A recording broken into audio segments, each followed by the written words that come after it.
بسم اللہ الرحمن الرحیم۔ السلام علیکم ورحمۃ اللہ وبرکاتہ۔ محترم ناظرین، ابو جہل کا اصل نام عمرو بن ہشام تھا۔ وہ قریش کے سرداروں میں شمار ہوتا تھا اور مکہ میں ایک بااثر شخص تھا، لیکن اسلام کے لیے اس کی دشمنی اتنی شدید تھی کہ اسے ابو جہل یعنی جہالت کا باپ کہا جائے گا۔ اسلام کے ابتدائی دور میں ابو جہل نے رسول اللہ صلی اللہ علیہ وآلہ وصحبہ وسلم اور ان کے ماننے والوں کو بہت زیادہ ستایا اور ان پر ظلم و ستم کے پہاڑ توڑے۔ ابو جہل کی اسلام دشمنی اس حد تک بڑھ گئی تھی کہ وہ ہر موقع پر اسلام کو مٹانے کی کوشش کرتا تھا۔ مسلمانوں کو اذیت دینا، ان پر پابندیاں لگانا اور رسول اللہ صلی اللہ علیہ وآلہ وصحبہ وسلم کے پیغام کو روکنے کی ہر ممکن کوشش کرنا اس کا معمول تھا۔ آج ہم آپ کو تاریخ اسلام کے ایک حیرت انگیز اور دلیرانہ واقعے کی داستان سنانے جا رہے ہیں۔ کیا آپ نے کبھی سنا کہ دو نوجوان بچوں نے اسلام کے سب سے بڑے دشمن کو شکست دی؟ یہ کہانی آپ کو حیرت میں ڈال دے گی اور آپ کے ایمان کو تازہ کرے گی۔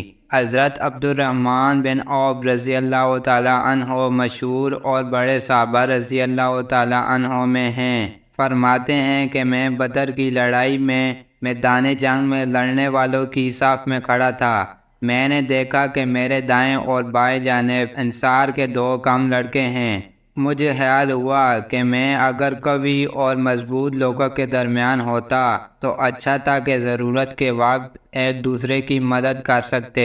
میرے دونوں جانب بچے ہیں، یہ کیا مدد کر سکیں گے؟ اتنے میں ان دونوں لڑکوں میں سے ایک نے میرا ہاتھ پکڑ کر کہا، چچا جان، تم ابو جہل کو بھی پہچانتے ہو؟ میں نے کہا، ہاں پہچانتا ہوں، تمہاری کیا غرض ہے؟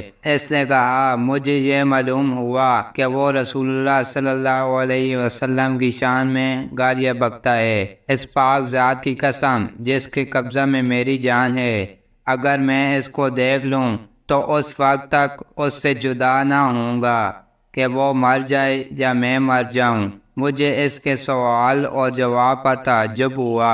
اتنے میں دوسرے نے یہی سوال کیا اور جو پہلے نے کہا تھا وہی اس نے بھی کہا۔ اتفاقاً میدان میں ابو جہل دوڑتا ہوا مجھے نظر پڑ گیا۔ میں نے ان دونوں سے کہا کہ تمہارا مطلوب جس کے بارے میں تم مجھ سے سوال کر رہے تھے وہ جا رہا ہے۔ دونوں یہ سن کر تلواریں ہاتھ میں لیے ہوئے ایک دم بھاگے چلے گئے اور جا کر اس پر تلوار چلانی شروع کر دی، یہاں تک کہ اس کو گرا دیا۔ فائدہ: یہ دونوں صاحبزادے معاذ رضی اللہ تعالیٰ عنہ بن عمرو بن جموع اور معاذ رضی اللہ تعالیٰ عنہ بن افرا ہیں۔ معاذ بن عمرو رضی اللہ تعالیٰ عنہ کہتے ہیں کہ میں لوگوں سے سنتا تھا کہ ابو جہل کو کوئی نہیں مار سکتا تھا، وہ بڑی حفاظت میں رہتا ہے۔ مجھے اسی وقت سے خیال تھا کہ میں اس کو ماروں گا۔ یہ دونوں صاحبزادے پیدل تھے اور ابو جہل گھوڑے پر سوار تھا، صفوں کو درست کر رہا تھا۔ جس وقت عبد الرحمن بن عوف رضی اللہ تعالیٰ عنہ نے دیکھا اور یہ دونوں دوڑے تو گھوڑے سوار پر براہ راست حملہ مشکل تھا، اسی لیے ایک نے گھوڑے پر حملہ کیا اور دوسرے نے ابو جہل کی ٹانگ پر حملہ کیا، جس سے گھوڑا بھی گرا اور ابو جہل بھی گرا اور اٹھ نہ سکا۔ یہ دونوں حضرات تو اس کو ایسا کر کے چھوڑ آئے تھے کہ اٹھ نہ سکے اور وہیں پڑا تڑپتا رہے، مگر معاذ رضی اللہ تعالیٰ عنہ بن افرا ان کے بھائی نے اور ذرا ٹھنڈا کر دیا کہ مباد اٹھ کر چلا جائے، لیکن بالکل انہوں نے بھی نہ نمٹایا۔ اس کے بعد عبداللہ بن مسعود رضی اللہ تعالیٰ عنہ نے بالکل ہی سر جدا کر دیا۔ معاذ بن عمرو رضی اللہ تعالیٰ عنہ کہتے ہیں کہ جس وقت میں نے اس کی ٹانگ پر حملہ کیا تو اس کا لڑکا اکرمہ ساتھ تھا، اس نے میرے مونڈے پر حملہ کیا جس سے میرا ہاتھ کٹ گیا اور صرف کھال میں لٹکا ہوا رہ گیا۔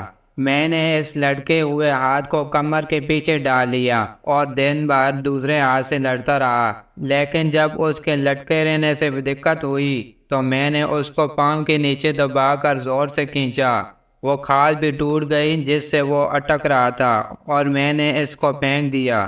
تاریخ اسلام ایسے بے شمار واقعات سے بھری ہوئی ہے جہاں کمزور اور ناتواں افراد نے اپنے ایمان اور جذبے کی بدولت عظیم کامیابیاں حاصل کیں۔ یہ کہانی ہمیں بتاتی ہے کہ عمر کوئی پیمانہ نہیں جب بات ایمان اور حق کی ہو۔